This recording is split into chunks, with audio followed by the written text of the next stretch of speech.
جن کو حق مل جائے وہ پھر بھی نہ بدل سکے، وہ بڑے محروم ہوتے ہیں۔ جو قیل و قال، تعویل اور پھر کسر و کھوٹ کے اندر میں رہتے ہیں، کبھی احساسات کی دنیا ہی میں مگن رہتے ہیں، تصوراتی قدر میں کھوئے رہتے ہیں، تو پھر ان کے لیے شک کا دروازہ کھل جاتا ہے کہ پھر وہ ہر معاملات میں، بشارتوں میں بھی اور اس طرح کے مشاہدات میں بھی شک کرنا شروع کر دیتے ہیں کہ ایسا بھی ہو سکتا ہے کیا، میرے ساتھ میں یہ بھی ہو سکتا ہے کیا۔ یہ جو کچے پن کی علامت ہوتی ہے، وہ اپنے کچے پن کی وجہ سے وہ شک میں پڑ جاتے ہیں، اور جب شک کے اندر وہ پڑ جاتے ہیں اور اسی میں مضبوط ہو جاتے ہیں، تو پھر ان کو شک کرنے والوں کے لیے اب پھر اس راہ کے دروازے ان کے لیے بند کرنے شروع کر دیے جاتے ہیں کہ جو بشارتوں کا نظام چل رہا تھا اس کو روک دیا جاتا ہے، اور عقیدتوں اور عظمتوں کا جو معاملہ ہو رہا تھا اس کو ختم کروا دیا جاتا ہے، دل کو پلٹا دیا جاتا ہے اور دل کو حقیقی دولتوں سے خالی کروا دیا جاتا ہے۔ پھر وہ قیل و قال پر آ جاتا ہے، چلتا ہے، دیکھیں گے ہوتا ہے نہیں ہو رہا ہے، ہو سکتا ہے کہ نہیں بھی ہو سکتا، نہ کیوں ہوگا، کیسے ہوگا، کیسے عقیدہ بنائیں، کیسے کیا قرآن حدیث کی دلیل ہے۔ اب یہ سب اس بات کی علامتیں ہیں کہ یہ شک والا ہے۔ اس راہ میں بکمال جو ہوتا ہے وہ شک سے بہت دور ہوتا ہے، وہ تو عقیدے پر رہتا ہے، اور عقیدے کی بنیاد پر سچا مرید محفوظ رہتا ہے۔ شک میں جو پڑ جائے گا خطرہ ہو جاتا ہے کہ اس سے دی ہوئی دولتیں بھی چھین لے، بشارتوں کا نظام بھی ختم کر دے، احساسات بھی اس کے مر جائیں، اور پھر اس کے خلاف میں شک کے بعد میں اس کو پھر بدعقیدہ بنا دیا جاتا ہے کہ نہیں یہ ساری باتیں تو بس یوں ہی ہوگی، میری سوچ ہوگی، میرا تصور ہوگا، اور شاید ہو سکتا ہے کہ میرا گمان ہو، شاید کہ ایسا ہو گیا ہوگا، یا پھر اس سے آگے پڑے گا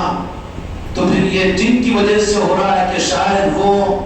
اجنہ والے ہوں گے، موکل والے ہوں گے، انہوں نے ذہن کو معاف کر دیا ہوگا، یا جادو کر دیا ہوگا، یا پھر کیا کہتے ہیں اس کو ہائی جیک کر لیا ہوگا، یا اپنے اثر میں لے لیا ہوگا۔ یہ ان چیزوں کے اندر جب پڑ جاتا ہے تو پھر اللہ تبارک و تعالیٰ تمہاری میری حفاظت فرمائے، پھر وہ اس لائن کے ناقدروں میں شمار ہوتا ہے۔ تو جب ناقدری کا اسٹیج آتا ہے تو وہاں سے عظمت رخصت ہو جاتی ہے، قدر کا جذبہ ختم ہو جاتا ہے، فریفتگی نکلتی چلی جاتی ہے، محبت ختم ہوتی چلی جاتی ہے، سب پھیکی پڑتی چلی جاتی ہے، پھر شریعت کی پیری مریدی رہتی ہے۔ کیا رہتی ہے؟ راہ طریقت میں طریقت کی پیری مریدی، کہ جہاں سے پیر کامل اگر ہوگا تو اس کے ہاتھ کو پکڑ کر عرش الہی پر پہنچانے کے اسباب اس کے پاس میں ہوتے ہیں۔ وہ بتا دیں کہ یہ عرش الہی ہے، یہ تحیت السرا ہے، وہ بتا دیں کہ یہ غریب نواز ہے اور یہ غوث اعظم ہے، وہ مولا علی ہے، وہ پنجتن پاک ہے۔ کیوں؟ کہ وہ ان کا محرم ہوتا ہے، ان کو وہ تصرفات ادا کرتے ہیں۔ تو کیا تصور کرو گے کہ کوئی نااہل ہو جو شک والا ہو، جو عقیدے والا نہ ہو، اور جتنے بھی دروازے کھول دیے جائے اس کے باوجود بھی چلو ہو گیا ہوگا، یہ میرا سوچ کا مسئلہ تھا کہ میں بشارت دیکھ لیا، یا پھر ایسا نہیں ہوا ہوگا، اور یہ کیسا ہو سکتا ہے، کیا یہ شریعت اور قرآن و حدیث کے اندر نہیں کیسا ہونا؟ جو شک پر آ جاتا ہے اس سے پھر ان نعمتوں کو چھین لیا جاتا ہے۔ پھر کیا ہوتا ہے؟ اب چھن رہی ہے نعمتیں تو اس کی پہچان کیا ہوگی؟ اعتماد ختم ہوگا، اور ادب ختم ہوگا، محبت ختم ہوگی، یقین ختم ہوگا، پھر لے دے کے آ کر کہاں رہ جائے گا؟ نیچے اترتے پھر آ جائے گا طریقت کی پیری مریدی سے نکل کر شریعت کی پیری مریدی پر۔ اور شریعت کی پیری مریدی کیا ہے؟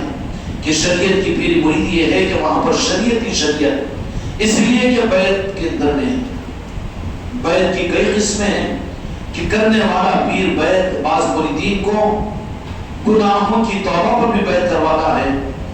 اعمال اور عبادات پر بھی بیعت کرواتا ہے، ذکر و اذکار پر بھی کرواتا ہے، اخلاق کی اصلاح کے لیے بھی بیعت کرواتا ہے، اور اسی طریقے سے بیعت مختلف قسم کی ہوتی ہے۔ اور ایسے ہی سلسلہ چشتیہ کے اندر میں تو ایک بیعت تو برادران وطن کو کی جاتی ہے جو ان کو انسانیت سکھانے کے لیے، وہ بھی ایک قسم کی بیعت ہے۔ یہ ساری بیعت اصل بیعت طریقت نہیں ہے۔ اولیاء کی جو بیعت ہوتی ہے وہ الگ ہوتی ہے، اولیاء کی جو بیعت ہوتی ہے وہ اولیاء کی بیعت کا رمز اور اس کی پہچان یہ ہوتی ہے کہ مرید کے دل میں کسی بات کے آنے سے پہلے وہ پیر اس کے لیے وہ انتظام کر دے، مرید کے چاہتوں کا ادراک اس کو ہو جاتا ہے، اور اسی کے ساتھ میں پھر وہ مرید کامل بنتا ہے۔ تو اس مرید کامل کی پہچان کیا ہے؟ پیر کامل کی پہچان یہ ہوگا کہ وہ مرید کے حالات سے باخبر ہو کر ان حالات کے آنے سے پہلے اس کا انتظام کہہ کر، سن کر، سمجھ کر، اشاروں میں، کناروں میں کسی طرح سے کر دے گا، اس کے دل کے رخ کو صحیح کر لے گا، اس کو سنبھال لے گا، اس کی غلاظت کو پاک کر دے گا، وہ سب کر دے گا۔ یہ پیر کامل کی پہچان ہے۔ اور مرید کامل کی پہچان کیا ہے؟ مرید کامل کی پہچان یہ ہے کہ پیر کی جو منشا ہو، پیر کے کہنے سے پہلے اس مرید کامل کے دل پر اس کا القاء ہو جائے گا کہ میرے پیر مرشد اس وقت میں یہ چاہ رہے ہیں۔ یہ طریقت کی بیعت کا نظام ہے۔ بالمقابل اس کے شریعت کی ایک بیعت ہے جو قابل قدر ہے، جو اجتناب گناہ کے لیے کی جاتی ہے، اعمال پر استقامت کے لیے کی جاتی ہے، گناہوں سے توبہ کے لیے کی جاتی ہے، عقل حلال کے کمانے پر بیعت کی جاتی ہے۔ اس لیے عمومی طور پر اللہ تبارک و تعالیٰ نے اپنے محبوب کو یہ ارشاد فرما دیا کہ اے میرے محبوب، جو لوگ آپ کے پاس میں، جو مرد اور عورتیں آپ کے دست مبارک پر بیعت کے لیے آئے، ان کو آپ بیعت کر لیجئے۔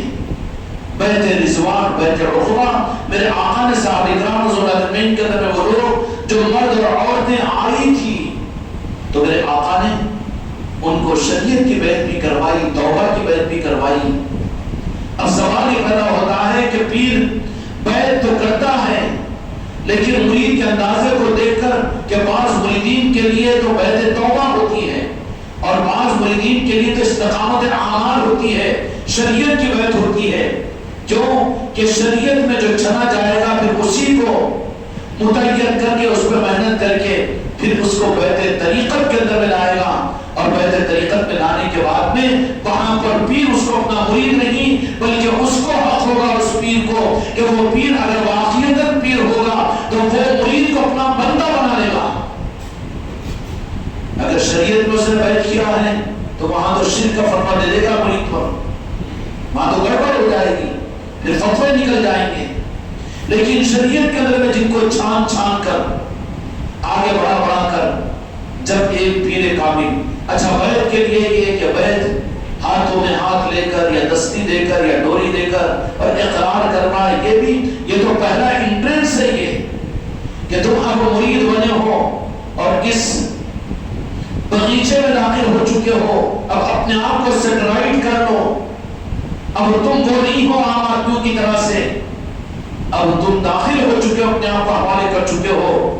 تو ضروری نہیں ہے کہ پہلی بیعت کے اوپر اس کو ساری چیزیں نوازی جائے، بلکہ پہلے تو وہ گناہوں کا مرتکب ہے تو گناہوں کو صاف کرے گا پیر کامل۔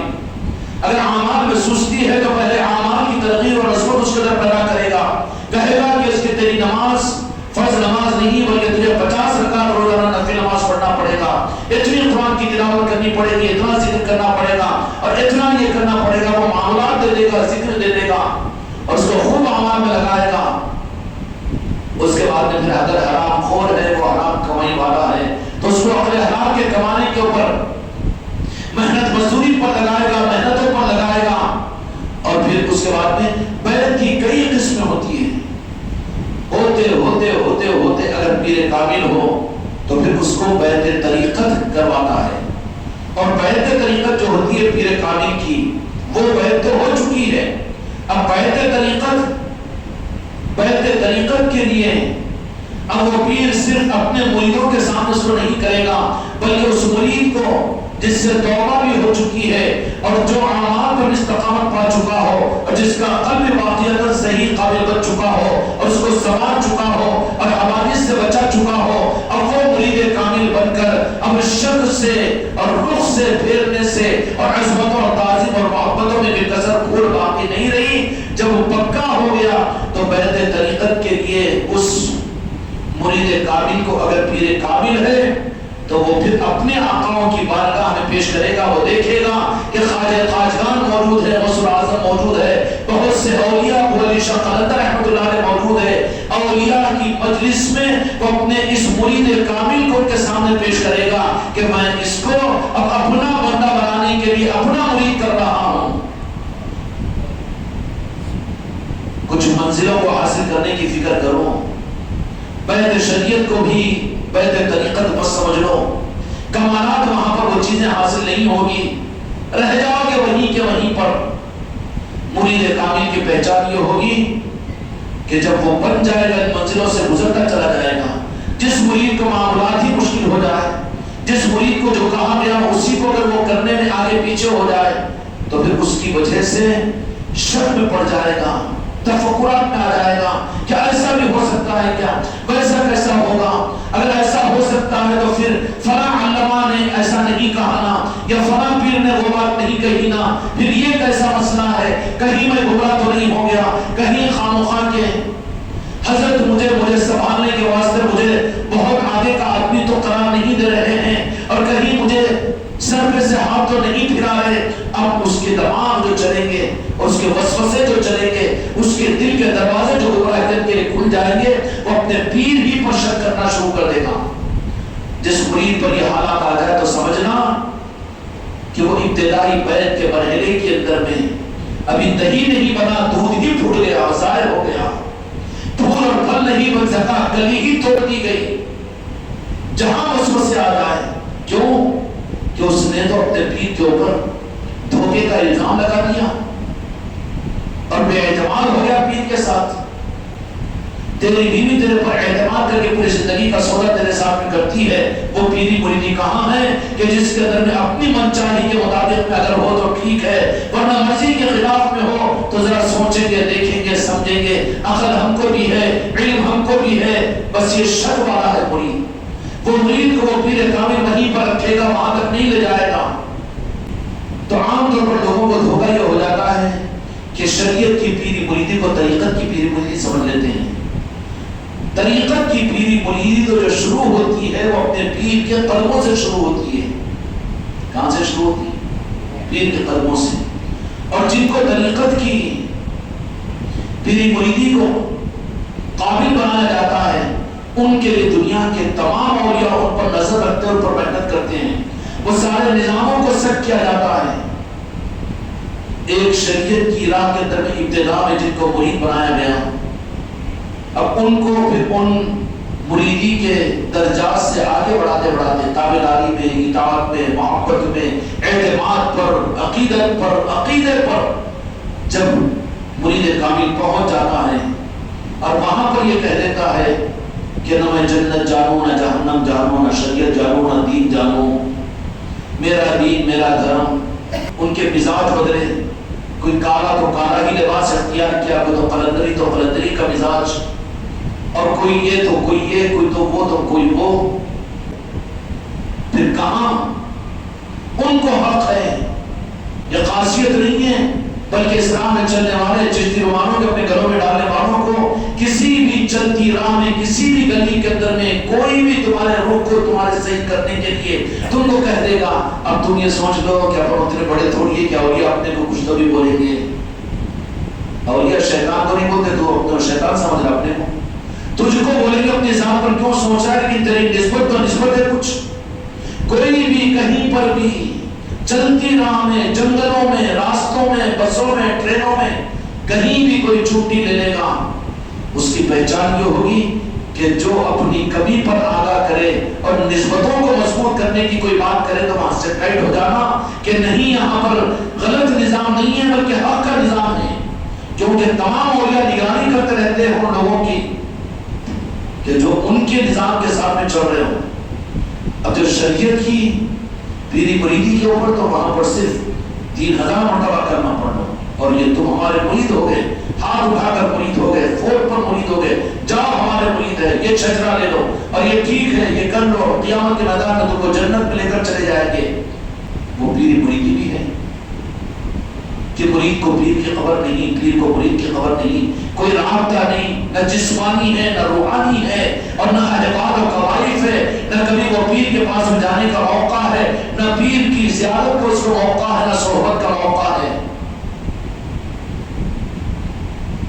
بلکہ دیکھا دیکھی میری مریدی چل رہی ہے دنیا کے اندر، لاکھوں مریدین ایسے ہی ہیں۔ اللہ تبارک و تعالیٰ کچھ نہ کچھ ہم انہیں بھی عطا فرما دے، آقا کی نارین پاک کی خیرات انہیں عطا فرما دے۔ پیری مریدی میں چلتے ہوئے 10 سال ہو گئے، 20 سال ہو گئے، 30 سال ہو گئے، 36 سال ہو گئے، لیکن نارین پاک کا نام لو تو چمکتا ہونے۔ ارے تو مرید ہو کر نارین پاک کے لفظ سے چمکتا ہے تو تو کہاں ہے اب کا مرید؟ اور پیر پرستی کو شرک کہہ دیتا ہے، خواجہ جی کے پاس میں جانے کو شرک کہہ دیتا ہے، بزرگوں کے پاس میں جانے کو، ان کے ناموں کو لینے، ان کے نسبتوں کی محفلوں کو کرنے اور کرانے کے لیے اپنے کو تیار نہیں کرتا۔ تو مرید تو ہے لیکن تو شریعت کے لیول کا مرید ہے، تجھے اصلاح کے نام پر بیعت کی گئی ادھر ہی رہے، تو طریقت کا مرید نہیں بن سکا، طریقت کا مرید نہیں بن سکا، اس کا بھی انکار نہیں کروں گا، لیکن اس کو طریقت کی پیری مریدی مت کہو۔ طریقت کی پیری مریدی جو ہوتی ہے وہ راست غوث و خواجہ سے اور پنجتن پاک اور مولا کائنات مولا علی کی چوکھٹ سے جڑی ہوئی ہوتی ہے، وہ کنیکٹڈ ہوتی ہے مدینہ پاک اور نارائن پاک مصطفیٰ سے۔ وہاں جو حرکت ہوتی ہے سنائی دی جاتی ہے وہاں پر، سمجھ میں آ رہی؟ یہ طریقت کی لائن کی پیری مریدی ہوتی ہے۔ اور ان کے لیے اس لائن کے مریدی جن کو ابھی وسوسے ہیں، جو ابھی تھک دھوپ کی نظر میں ہیں، اور جن کے لیے تھوڑا سا وزن بنا ہوا ہے یہ نظام، اور ابھی تک کچھ شک و شبہات ہے، تو ابھی خطرات سر پہ منڈا رہے ہیں کہ مرید کامل بن نہیں سکے، مرید کامل نہیں بن سکے۔ مرید کامل کی پہچان یہ ہوگی کہ وہ سب کچھ کو بھول جائے گا، جو اس کا بن کر رہے، جو اسی میں شک کرنا شروع کر دے تو یہ شک کے بندے کو اور انڈے کے یہ چوزے کو جو ٹپ ٹپا رہا ہے ابھی باہر نہیں نکلا، اس کو لے کر وہاں پر پہنچے گا، کیسے پہنچے گا؟ وہ کیا ہوتا ہے کہ جب پیر مرید کامل جب کامل بن جاتا ہے تو پھر اب اس کو بیعت طریقت کے لیے پیر خود اپنے ہاتھ میں ہاتھ دے کر یا رومال دے کر اس کو بیعت نہیں کرتا، بلکہ ان کا حق کا نظام یہ ہوتا ہے کہ ان کو اولیاء کی محفلوں میں لے جایا جاتا ہے، کیا کیا جاتا ہے، پھر وہ مبشرات و اشارات شروع ہوتے ہیں کہ کبھی غریب نواز کی چوکھٹ نظر آئی، کبھی غوث الاعظم کا، کبھی بول ارشاد قلندر رحمۃ اللہ علیہ کا، کبھی صابر پاک کا، اور کبھی حضرات یوسفین کا، کبھی تاج الاولیاء کا۔ اب وہ اپنی بشارتوں میں دیکھ رہا ہے تو وہاں پر وہاں کے معاملات کے دو خطرات ہوتے ہیں۔ وہاں پر یہ تو سمجھ لے کہ میں جو دیکھا وہ گمان تھا ہوگا، تذکرہ تھا ہوگا، دماغ میں تھی اس لیے میں دیکھ لیا، اس سے بھی آدمی محروم ہو جائے گا۔ یا پھر دوسری یہ چیز ہو سکتی ہے، یہ دوسری اپن کہاں اس سے اپنے کو کیسا ہو سکتا ہے، کیا ہے یہ خاموخواہ کے، ٹھیک ہے اس میں نہیں لگنا، اپن اپنا تو اپنے معاملات پورے کر لو، اپنی نماز، اپنی مجلس، اپنے مغرب میں آئے، اپنا معمول پورا کریے، بس اتنا ہی کافی ہے۔ تو اس نے خود اپنی طرف سے اپنے دروازے کو بند کر لیا۔ پھر ان کو آگے بیعت طریقت میں نہیں لایا جائے گا، بیعت طریقت میں اس مرید کامل کو لیا جاتا ہے کہ جو پیر کا بندہ بن جائے، کہ طریقت کو کھلواڑ مت بناؤ، طریقت کو کھلواڑ نہ بناؤ۔ شریعت کی اگر پیری مریدی کے اندر میں ہو تو خوب ماشاءاللہ وہ کرتے رہو، یہ بھی غنیمت ہے کہ مریں گے کلمے پر خاتمہ ہو جائے گا، ایمان کے ساتھ واپسی ہو جائے گی، جنت مل جائے گی، جہنم سے بچ جاؤ گے، مغفرت ہو جائے گی۔ لیکن بیعت طریقت وہ نہیں ہوتی، بلکہ بیعت طریقت تو وہ ہوتی ہے کہ اللہ تبارک و تعالیٰ الا باذنہ یشفع عنده الا باذنہ، اللہ ان کو جنت و جہنم کے ڈر سے نکال کر اپنے بندوں کی شفاعت کے مقام پر پہنچا دیتا ہے، اپنی خدائی کو ان کے حوالے کر دیتا ہے، ان کی مرضی پر خدا راضی ہو جاتا ہے، ان کے کہنے پر خدا پورا کر دیتا ہے، ان کی چاہت پر اپنی چاہتوں کو رکھ دیتا ہے کہ میرے بندے تو جس بات پر قسم کھا لے وہ قسم میرے ذمہ ہے کہ میں اس کو پورا کروں۔ یہ کن لوگوں کے لیے؟ وہ جو مرید کامل بن جائے اور وہ پیر کے دامن کو تھاما ہوا رہے اور پیر کے ساتھ میں اس درجے پر پہنچ جائے کہ جہاں پر صرف پیر کے علاوہ کچھ اور نظر نہ آئے، تو پھر اس کو اپنے بڑوں کی مجلس میں لے جایا جائے گا، اور وہاں پر پھر خود نہیں بلکہ اس کی پہنچ کے اعتبار سے کبھی راجن شبلی ہو، کہ کبھی تاج الاولیاء ہو، کہ کبھی حضرات یوسفین ہو، کہ کبھی سارے پاک ہو کے بابا قطب فقیر کاکی ہو کہ خواجہ قادگار ہو کہ غوث اعظم ہو کہ ہاں رسوخ اگر بڑا ہوا ہے، نوازش اور انعامات اگر زیادہ کھلے ہوئے ہیں، کیوں کہ 10-20 ہزار کا خرچ بھی مانے نہیں کی، لیکن اگر ملینر اور بلینر ہے تو کروڑوں لاکھوں میں اس کے پاس کوئی مقام نہیں ہوں گے۔ اگر نوازشیں اوپر والوں کی طرف سے ایسی ہوگی تو پھر وہ پنجتن پاک سے بھی خیرات دلا سکتے ہیں، نارائن پاک مصطفیٰ کو بھی پہنچا سکتے ہیں، کیونکہ ان تک پہنچنے کا محرم اللہ اس کے رسول اور پنجتن پاک اور غوث و خواجہ اس کو بنا دیتے ہیں کہ یہ ہمارا محرم ہے۔ وہ پھر جو ان کا بن جائے گا، جس کی نظریں، جس کا دل، جن کا دماغ اور جو وسوسوں سے پاک ہو کر پیر ہی کا جو بن جائے گا، جو شریف بن جائے گا، جس پر اعتماد آ جائے گا، اسی کو تو لے جا کر پھر اپنے گھر میں بٹھائے گا۔ تو اولیاء بھی جو ہوتے ہیں، پیر کامل بھی جو ہوتا ہے، چلتے ہوئے راستے کے آدمی کو 10 لاکھ روپے دے دیا انہیں، نہیں میں تجھے کتب بناتا ہوں، قلندر بناتا ہوں، نہیں، وہ کتب اور قلندروں کی سندیں بانٹنے والا نہیں ہوتا، بلکہ وہ تو اس کو تیار کرے گا، تمام اولیاء اس کے لیے محنتوں کی درخواست کرے گا۔ کہے گا کہ راجن شوری آپ بھی نظر کیجئے، تاج الاولیاء کو کہے گا وہ بھی نظر کرے، حضرت یوسفین آپ بھی نظر کریں، دنیا کے کل اولیاء کی بارگاہوں میں خیرات اور بھیک مانگتا رہے گا، اپنی تنہائیوں میں، اپنے تعلقات میں اور اپنی روحانی پروازوں کے اندر میں اولیاء کے پاس میں کہ میرے سلسلے پر، میرے مریدوں پر ان کی مدد کی جائے، بچوں کو سنبھالا جائے، اس کی وہ محنت پیر کامل کی وہ الگ ہی ہوگی۔ اور جو مرید ظاہری تقریروں کو، نعتوں کو، منقبتوں کو، یہی تربیتوں کو، یہی مجلسوں کو، یہ واٹسپ کی مجلسوں کو اور تربیتی محفلوں کو یہی سب کچھ سمجھ لیں تو ابھی تو یہ جسم کے نظام ہی کا پلندہ ہے، روحانیت کے نظام میں پہنچ ہی نہیں سکا اور سمجھ ہی نہیں سک رہا ہے۔ مرید سوتا رہے گا ظاہر کے اندر میں، لیکن اس کا پیر اس کی روح کو لے کر پتہ نہیں کہاں کہاں کن بزرگوں کے پاس میں جاتا رہے گا، کیوں کہ اصل بیت طریقت جو ہے وہ طریقت کا لاگو ہونا اور بیت طریقت کا انٹریس ہونے کے بعد میں طریقت کی منزلیں جسم سے تعلق نہیں رکھتی، بلکہ اس کے روح کو وہ پیر اپنے قبضے میں لیتا ہے، اور اس پیر نے اس روح کو اپنے قبضے میں لے کر اب اس کو نوازنے کے لیے پتہ نہیں کہاں سے کہاں اڑتا رہتا ہے۔ اب یہ مرید شک میں پڑ جائے کہ کعبۃ اللہ کے دربے میں نماز پڑھاتا ہوا دیکھا، یہ کیسے ہو سکتا ہے؟ میں تو اتفاق سے سو ہی رہا تھا۔ شک میں نہیں آنا چاہیے۔ امانت یہ ہے کہ تیرا بچانے والا اگر تیرا پیر زندہ ہے تو رب دے کہ سرکار یہ بات ہے۔ کبھی نظر آیا کہ مدینے کی چوکھٹ پر وہ کھڑا ہوا ہے، ہوتا ہے کہ نہیں مریدین کے ساتھ؟ یہ راستے کن کے لیے ہیں؟ طریقت، بیت طریقت جب آدمی انٹرنس ہو جاتا ہے وہاں پر تو وہاں پر جسم، یہ جسم جو دکان پر بیٹھے ملازمت کے لیے رہے، گھر میں بھی بچوں کے ساتھ میں رہے، جسم کا استعمال وہاں زیادہ نہیں ہوتا، بلکہ اب اس کا استعمال جو ہوگا وہ روح کو کیپچر کر لیتا ہے پیر کامل۔ اب روح سے اس کا سارا نظام چلتا ہے۔ اب جو روح کے نظام کا قائل نہ ہو کہ اعتراض کرنا شروع کر دے، اس کا اثر کیا ہوگا؟ وہ دروازہ اس کے لیے بند کر دیا جائے گا۔ رہے ہو خالی ذکر کی مجلس کرنے کرانے کے لیے، نام پڑھنے پڑھانے کے لیے، تقریر کرنے سننے سنانے کے لیے، واٹس ایپ کی مجلسیں دیکھنے کے لیے، بس ماشاءاللہ کیا ماشاءاللہ کیا، ارے پوری دنیا کے اندر میں ہاں دھوم دھام اسی میں رہ جا۔ نہیں میرے بچے، جب نسبت ملی ہوئی ہے تو اس راستے کو اختیار کرو جہاں تمہاری اور میری بیت طریقت ہو جائے۔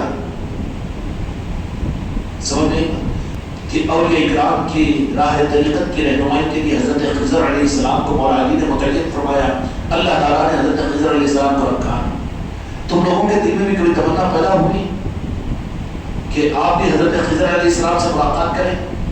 یا کم از کم بدنصیب ہوں گے کہ یہ تمنا اور میرے آقا کے نعرہ پاک پر تم یہ تو چیخ مار کر رو میرے مصطفیٰ کو یاد کر کے کہ یا رسول اللہ اس بدنصیب کو کم از کم اپنی زیارت تو عطا کیجیے۔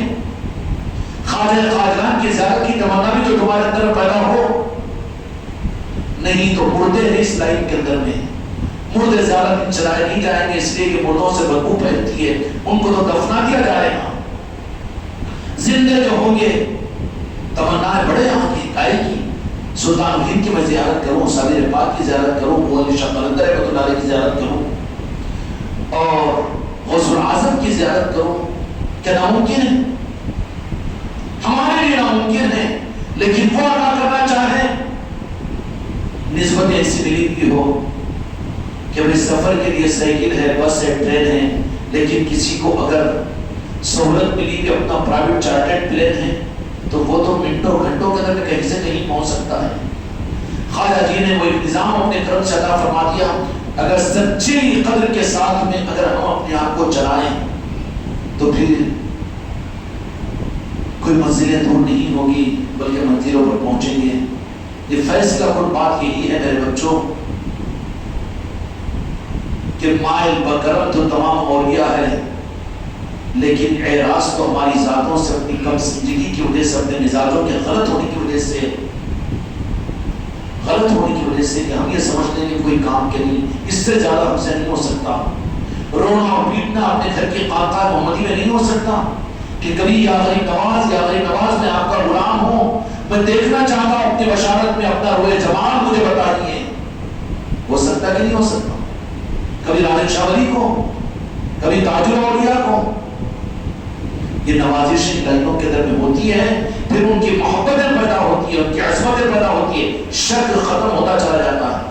اگر تو حوالے نہیں ہوا تو تجھے شریعت کی پیری مریدی میں تو چلائے گا تیرا پیر، طریقت کی پیری مریدی میں نہیں دے گا۔ طریقت کی پیری مریدی جو ہوتی ہے نا، وہ کون سی ہوتی ہے کہ پیر اپنے ہاتھ پر طریقت کی پیری مریدی میں داخل نہیں کرتا، بلکہ اپنے آقاؤں کی بارگاہوں میں اس کو لے کر پہنچتا ہے کہ یہ میرا بندہ بن چکا ہے، اب اس کو حقیقت کے اندر میں، تو پھر اس کی شان کے ساتھ میں اس کو ان اولیاء کے نظام اس کے سامنے کھولے جاتے ہیں، اور پھر اپنی نظروں سے اپنی بشارتوں میں وہ دیکھتا چلا جاتا ہے، اور دل مطمئن ہوتا، شک اس کے دل سے ختم ہو جاتا ہے۔ جو بھی بشارت ہوگی اس میں عقیدہ اور مضبوط ہوتا چلا جائے گا، اور وہ نا امید نہیں ہو جائے گا، احساس کمتری اس کے دل سے نکل جائے گا، کہے گا کہ نوازنے والے ایسے ہیں کہ جہاں وہ پتھر کو نواز دے خدا کی قسم، تو یہ تو میرے آقا کا غلام ہے، اس کو کیوں نہیں نوازا جا سکتا؟ بڑی محرومی کی بات یہ ہے کہ نوازشوں کے نظام چل رہے ہوں اور ہم اپنی بدبختی کی وجہ سے اپنے دل کو بند رکھ کر یہ کام ہو سکتا، پھر کسی پیر کے سامنے بولے، کسی عالم صاحب کے سامنے بولے وہ سب خامخواہ کے دل کو لبھانے کی باتیں ہیں۔ دل کو لبھانے کی باتیں خانقاہ محمدی میں نہیں ہوتی۔ لبھانے کے لیے دکان چلانا نہیں ہے، دکان چلانا ہے تو ایک مہینے کے اندر میں ہزاروں آدمیوں کو اس خانقاہ کے اندر میں تم کو رہنے کے لیے جگہ نہیں ملے گی۔ ہم نہیں لانا چاہتے یہاں پر، یہاں تو کچھ کوالٹی دینا چاہتے ہیں، کچھ بنانا چاہتے ہیں، اور یہاں پر یہ نظام ہماری مرضی کے مطابق خدا کی قسم نہ چلا ہے نہ چلے گا، یہاں تو صرف میرے آقاؤں کی چلے گی کیونکہ نظام ان کا ہے۔ اللہ تعالیٰ اپنے کرم سے ہم کو توفیق عطا فرمائے۔